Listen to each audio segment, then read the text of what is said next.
Bonjour les amis, aujourd'hui je suis en compagnie d'un jeune entrepreneur du côté de Yaoundé, Montagne Rouge, encore c'est ça. Je suis au Cameroun actuellement et je profite pour rencontrer les jeunes qui osent. Vous savez, sur cette page, on parle éducation d'abord, business et mindset pour les jeunes Camerounais.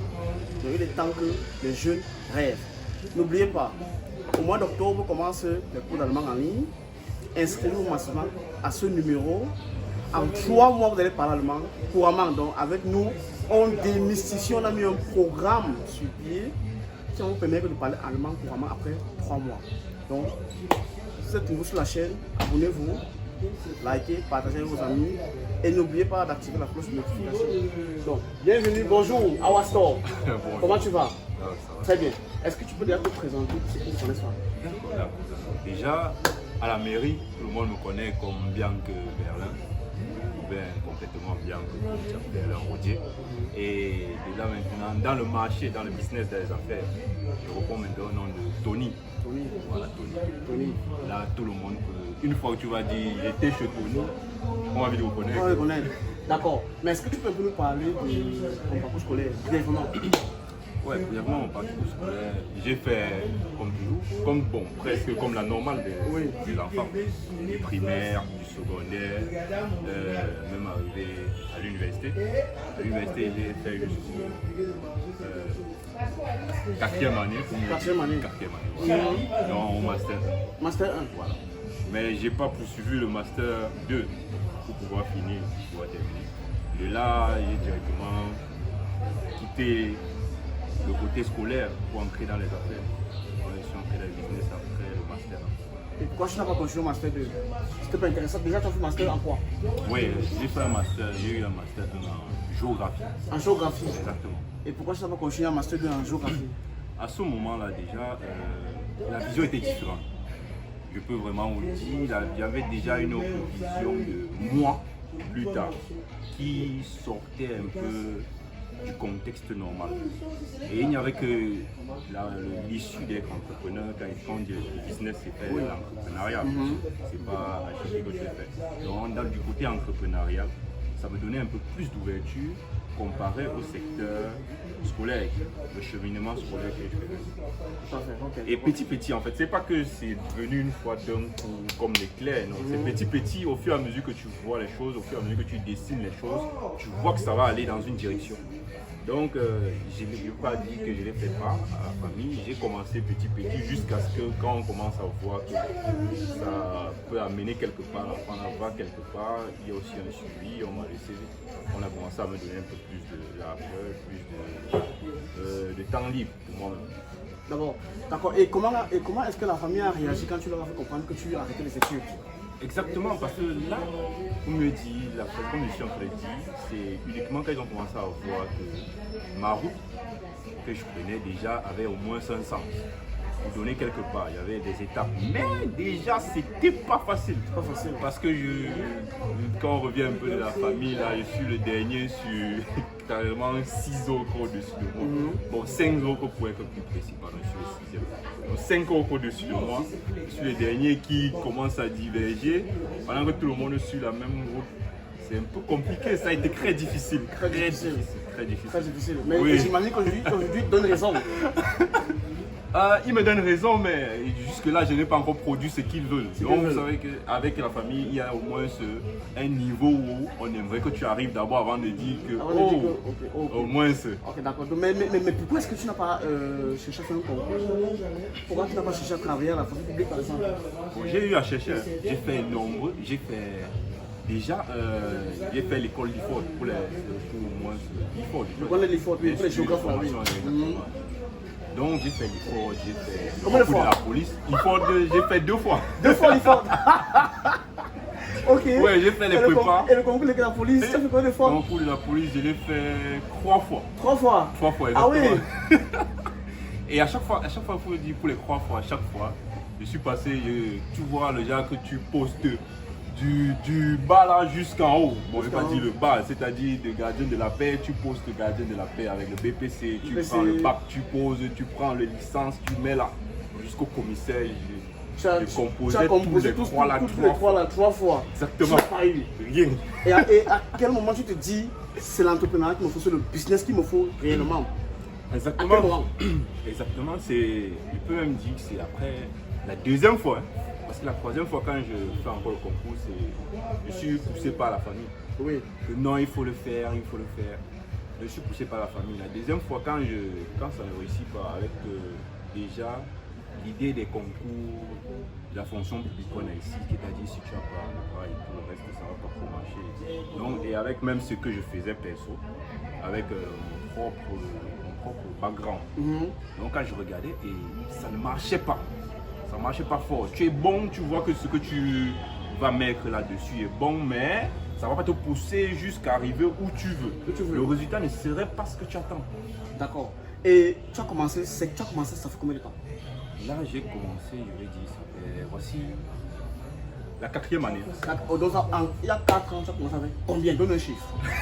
Parce que beaucoup de jeunes sur cette page, à chaque fois, quand je fais un commentaire, ou bien quand je mets un post, ils vont toujours me dire, on n'a pas de filles. Non, seulement. Tu as commencé avec, ça vous intéresse, avec combien? À vrai dire, déjà, peut-être qu'on va prendre ça pour une blague, mais j'ai commencé, je n'avais rien. Là, c'est la vérité.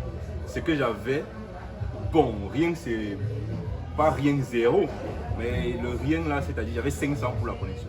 500 francs pour la connexion? Oui, pour la connexion. Et j'explique cela parce que j'avais un téléphone déjà envoyé. Oui. Donc du coup, la vente que nous faisons aujourd'hui, c'est une vente directe au consommateur, c'est-à-dire en ligne. Donc du coup, à la maison, ce que je faisais, c'est quoi? Je me suis rapproché déjà des boutiques existantes dans le temps là. Ouais. On était ensemble, du coup. Et ils me donnaient les articles qu'ils avaient. Et moi, je m'arrangeais juste à le poster en ligne. Ah oui? Je le postais juste chaque jour. Comme quel article par exemple? Ça, là, on commençait par les téléphones. Pas les téléphones? Oui, après les téléphones, c'était les coques de téléphone. Coques de téléphone, c'est-à-dire les pochettes, les glaces, ainsi de suite. C'était les plus phares, c'était les plus demandés en fait. D'accord. Et plus tard aussi, j'ai même fait de la maintenance informatique. Oui, j'ai fait de la maintenance informatique où je réparais les machines. Donc chacun venait avec son petit problème là, je faisais la maintenance dessus et ça me rapportait des sous. Mais c'était pas vraiment le lancement du business même de l'entrepreneuriat que je suis en train de propulser aujourd'hui. Parce qu'il faut le dire, aujourd'hui tu vends quoi concrètement? Aujourd'hui je vends les téléphones, les ordinateurs, les tablettes, les accessoires pour téléphone, accessoires pour ordinateur. Ouais. Donc il fait dans l'électronique. L'électronique. Mais tout à l'heure on était chez toi? Oui. Au store. Exactement. Mais j'ai vu tu es plus braqué dans Apple. Voilà. Pourquoi je suis plus braqué dans Apple? Apple offre un marché aujourd'hui assez dynamique. Je fais beaucoup plus dans Apple à cause de ma clientèle. Voilà. Là, je ne veux pas dire que je dirige la clientèle, mais la clientèle est le consommateur fini. Donc, ce qui veut dire. Et en plus, Apple nous donne beaucoup plus d'opportunités dans le service, soit que ce soit le service avant la vente, le service après la vente, que ce soit même tout simplement même avoir même les articles de qualité. Apple offre ce service-là et la clientèle aujourd'hui est consommatrice du produit Apple. Du produit Apple. Oui. Donc du coup, c'est pour ça que vous vous dirigez on est plus là-bas. Sur Apple. Exactement. Ok.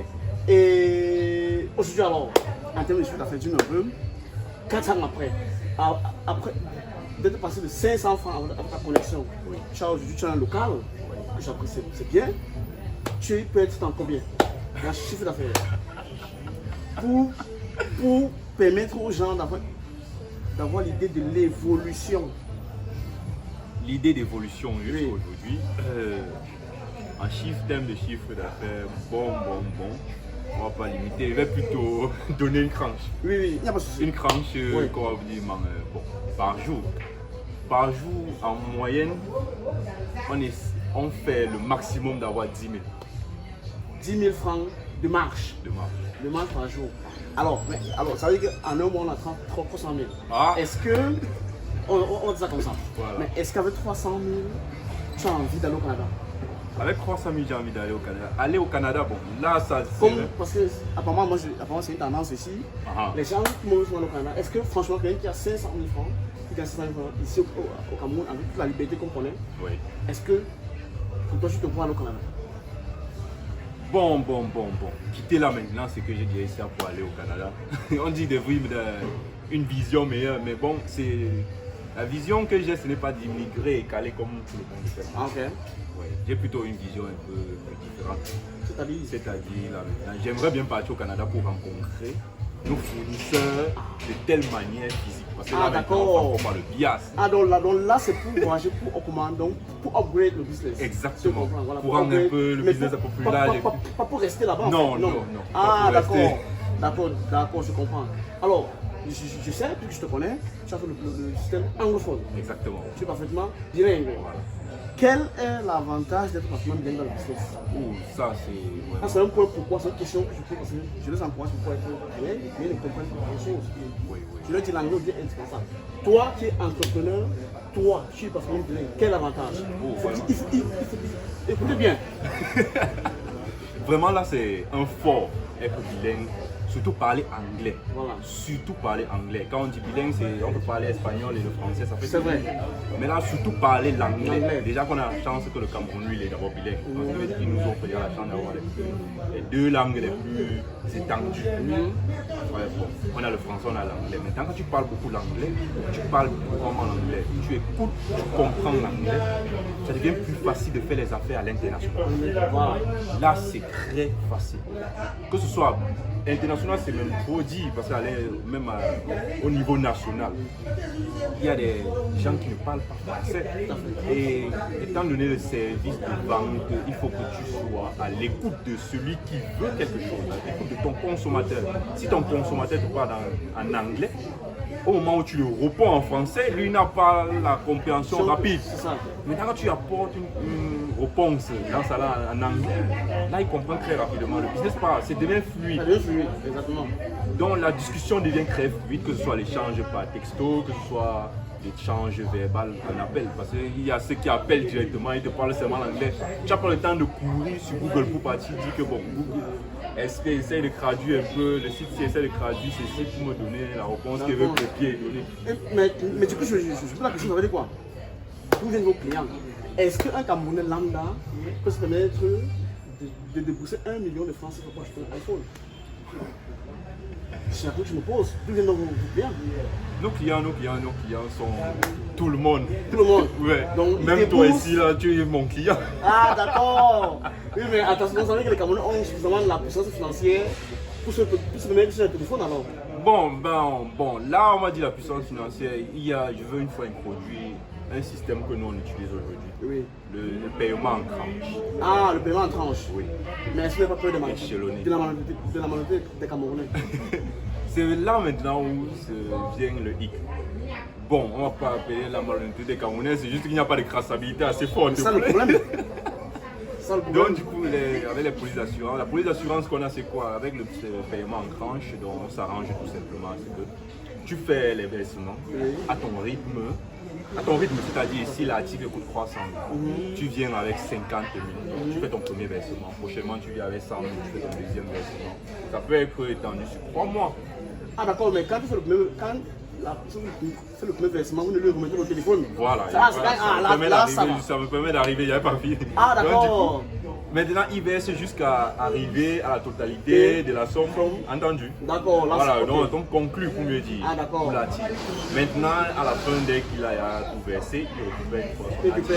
Alors, d'accord, donc j'imagine que tu as commencé seul. Oui. Tu fais tout. Voilà. Maintenant, tu as combien d'employés? Là, maintenant, on compte 2 employés. 2 employés? Oui, fixes? Oui, sur place? Exactement. Ah, super. Alors, vous avez l'entreprise de grandir? Ah, mais c'est magnifique. D'accord. Dans tout ça, quelle est donc la vision du projet? C'est quoi? Tu te vois où dans 5 ans? Bon, on aimerait dans 5 ans la vision du projet déjà. Je dis bon parce que il y a toute une équipe. Voilà. On aimerait déjà desservir toute la nation. Premièrement, parce qu'au plus large maintenant, aussi faire parler de nous dans le monde entier. Ah oui, d'accord. Voilà. Donc, ouvrir le maximum de stores. Voilà. Ok. Le maximum de stores. Ouvrir le maximum de stores. Oui. D'accord. Là, on a une seule boutique principalement où nous sommes à Montagne-Rouge. Oui. Donc, on aimerait déjà au moins se diviser. La ville ne fait que s'étendre. Il y a les nouveaux quartiers qui se Tout à créent. fait. Donc, on aimerait qu'au minimum, si on peut créer déjà 5 dans la ville. Dans la ville de Yaoundé. Oui, dans la ville de Yaoundé. Au départ. Dans Ça, ce serait magnifique. ça, c'est le projet En tout cas, ça, c'est le projet à venir. En tout cas, c'est ce que mon Les équipe moins de de moi 5 vous ans souhaite. déjà. C'est magnifique. En tout cas, c'est ce que moi vous souhaite. Merci bien. Je pense qu'avec la persévérance et le travail, vous allez y arriver. Quand je vois un peu l'évolution, ça a belle allure. Ça a belle allure. Ok. Une dernière question. Oui. Quel est ton regard aujourd'hui de l'éducation au Cameroun? Quel regard tu portes sur l'éducation au Cameroun? Bon, un regard particulier que je porte sur l'éducation au Cameroun, c'est que, en fait, c'est vrai, l'éducation au Cameroun, déjà, moi je vais dire, je l'apprécie. Pourquoi? Parce qu'elle fait pas du changement, de la progression. L'éducation au Cameroun est déjà propulsée avec l'innovation informatique. Elle n'est pas fixe, elle change. Quand elle dit cela, c'est pour faire ceci. L'éducation qu'on avait avant, nous avons grandi avec un système éducatif Oui. qui aujourd'hui est différent. C'est différent aussi avec les mentalités. Ça s'applique, le système d'aujourd'hui s'applique beaucoup plus avec les mentalités des jeunes d'aujourd'hui. Il faut qu'on soit poussés tous dans le numérique. C'est ce qu'ils essayent de faire. Ils essayent de faire. Ça, c'est vrai. Voilà. C'est un mot positif. Ouais, si on restait encore dans notre système avant, moi je l'apprécie déjà, le système éducationnel du pays aujourd'hui. Et maintenant, dans un autre sens, pour l'améliorer un peu, c'est un peu de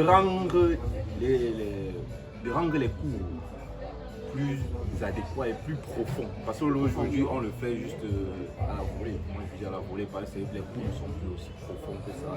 Les explications ne sont plus aussi profondes. Ok. Ils ont un peu été rendus ça assez léger. C'est léger. Selon toi. C'est léger. Mais le business que tu fais aujourd'hui, tu n'as pas pris à l'école. Non, hors des questions. Mais est-ce que tu penses pas qu'on devrait apprendre à enseigner aux gens à l'école, à faire du business? Ouais, c'est ce qui nous manque. Ouais, Même dès le bas âge. Pourquoi pas? Parce que quand on regarde les pays développés se développent pas avec les gens qui portent les vestes. C'est avec les gens qui font le business. C'est clair, c'est Je clair. pense pas que le système, enfin, du moins, il y a quelqu'un là-dessus. Oui, là, dans cette direction-là, il y a pas c'est clair.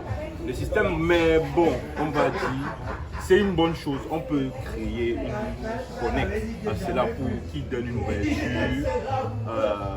au jour le jour. C'est comme ça que je vais l'appeler au jour le jour, parce que le monde des affaires aujourd'hui, tu es bon, demain tu peux faire faillite. Parce que le jour, ce n'est pas. Mais on cultive, on doit cultiver le fait que nous devons être résilients. Voilà. Après le mot là, Oui, résilient, oui. Oui, résilient. nous devons être résilients. Si ça ne marche pas d'un côté, il y a un autre côté qu'on peut faire. On ne doit pas blaguer avec les conseillers d'orientation. Voilà. On doit les rendre aussi polyvalents. Les conseillers d'orientation, il faut aussi donner plus, on doit donner plus de temps et plus de rapprochement avec les élèves. Les élèves. Du tel sorte qu'ils vont, pendant des cours, on va leur dire que bon, avec vos notions, avec vos mentalités, on peut vous piquer que bon, vous pouvez faire telle chose demain. Parce que ce n'est pas ce qu'ils vont apprendre aujourd'hui qu'ils vont directement appliquer demain. C'est ça. Effectivement. Et je parle beaucoup plus dans l'orientation des jeunes parce qu'on ne donne pas beaucoup plus d'orientation. L'orientation n'est pas très forte, mais si on l'oriente vraiment, Si on canalise, améliore, on canalise ça peut- encore mieux. Très bien. Dans comme je dis, le système dynamique, on canalise encore ça mieux. Ça serait vraiment très fort. Très bien.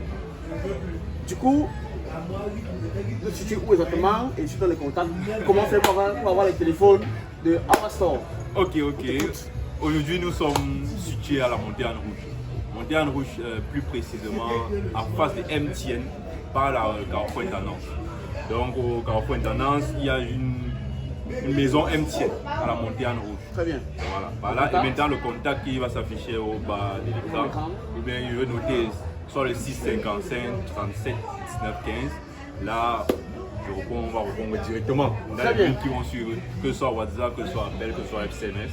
Est-ce que vous êtes présents sur les réseaux sociaux? Exactement, nous sommes présents sur les réseaux sociaux, notamment sur Instagram, Our Store 237.